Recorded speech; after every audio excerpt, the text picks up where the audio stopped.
मुफ्ती साहब, कल मुझे कॉल आई कि नवाब साहब, आपके अल्फाज बहुत सख्त हैं।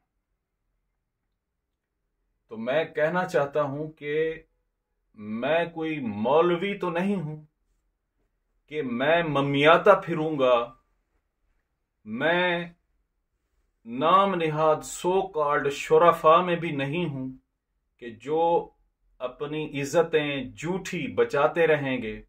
मैं तो सच बात, हक बात बबांगे दोहल और डंके की चोट पर कहूंगा कि हमारी सिविल इंतजामिया और अदलिया दोनों की दोनों इस वक्त की मुक्तदिरा और उमरा की कुत्तियां बन चुकी हैं। मैं इस पे कायम हूं और मुझे इसका कोई खौफ नहीं है। एक बात, मैं थोड़ा सा इस मामले में इंतजामिया को डिफाइन करूंगा। इंतजामिया है क्या? ये कमिश्नरी है, डीसी हैं। ये क्या इनकी तालीम है, क्या इनकी क्वालिफिकेशन है कि इन्हें तमाम इदारों के ऊपर बिठा दिया जाता है सिर्फ नकेल डालने के लिए। ये अंग्रेज ने एक तमाम इदारों पर नकेल डालने के लिए इन लोगों को बिठाया हुआ है। आप एक बात मुझे बताएं, एक गलत बिल वापडा भेजता है, वो आदमी इंतहाई परेशानी के हालत में रोड ब्लॉक करता है, डीसी उसको तो 15 दिन के लिए डिटेन कर देता है।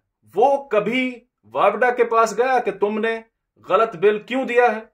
कमिश्नर इस पे एक्शन लेता है।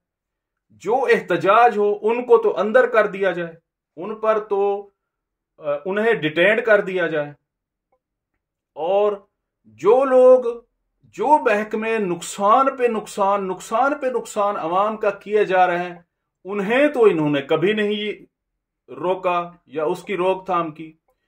ये सिर्फ नकेल डालने के लिए वो कुत्ते हैं जो मुक्तदिरा के हाथों में खेलते हैं। इन्होंने पूरी अवाम का मैंडेट चोरी कर लिया और अब दफा 144 लगा दी। ये यही लगाते हैं इंतजामिया। अब मैं थोड़ा सा अदलिया को डिफाइन करना चाहता हूं। अदलिया हमारी कहां पे खड़ी है, किसको हकीकत पता नहीं है? चीफ ऑफ सेलेक्टिव जस्टिस साहब, चीफ ऑफ सेलेक्टिव जस्टिस काजी फैज ईसा साहब, आप बताएं, आज 126वें नंबर पे आप हैं। 126वें नंबर पे हमारी अदलिया खड़ी हुई है। अरशद शरीफ का कत्ल हो गया, मिटी पाओ। फैसल कुरैशी का कत्ल हो गया, एक अफीसर था, मिटी पाओ। अयान अली पकड़ी गई, मिटी पाओ। किस लिए? क्योंकि वो उमरा के केसेस हैं, उमरा की अयाशियां हैं, उमरा के जराइम हैं। अदलिया सब, इन सब पे मिटी पाओ। और अगर गरीब गुरबा कोई जुर्म करे, उस पे सख्त से सख्त, कड़ी से कड़ी सजा डाल दो कि वो मरने के बाद तक भी जेल में रहे। मेरा एक सवाल है अपने माशरे से और इन जजों से, सुप्रीम कोर्ट से लेकर मजिस्ट्रेसी लेवल तक, किसको पता नहीं है कि उसका रीडर पैसे ले रहा है, उसका अहलमंद पैसे ले रहा है, उसका दरबान पैसे ले रहा है? किसको पता नहीं है? हत्ता कि एक गरीब आदमी जाता है, उसको फोटो कॉपी करने के भी पैसे देने पड़ते हैं। कहां है तुम्हारा मयार? तुम्हारी वजह से पुलिस जलील ख्वार है, तुम अदलिया की वजह से, तुम इंतजामिया की वजह से तमाम अवाम रुल रही है, मर रही है। हम 1978 के पाकिस्तान में बस रहे हैं, 5000 अरब तुम पे सालाना लगा रहे हैं। क्या ये हक है? तुम्हारे जीने का हक है, तुम इदारों के रखने का हक है? क्या हम पे तुम फर्ज हो? नहीं फर्ज हो, तुम हम पे फर्ज नहीं हो। हम तुम्हारा एहतसाब करेंगे और इंशाअल्लाह बबांगे दोहल करेंगे। इतने कम महकमे रखेंगे हम, ऑल पाकिस्तान मुस्लिम लीग जिन्ना के, जिनकी पाकिस्तान को अशद जरूरत होगी, हम सब महकमों को उड़ा के रख देंगे। उनके जो मुलाजमीन होंगे उनको हम तालीम में डालेंगे। हमारी तालीम कहां पे पहुंची हुई है?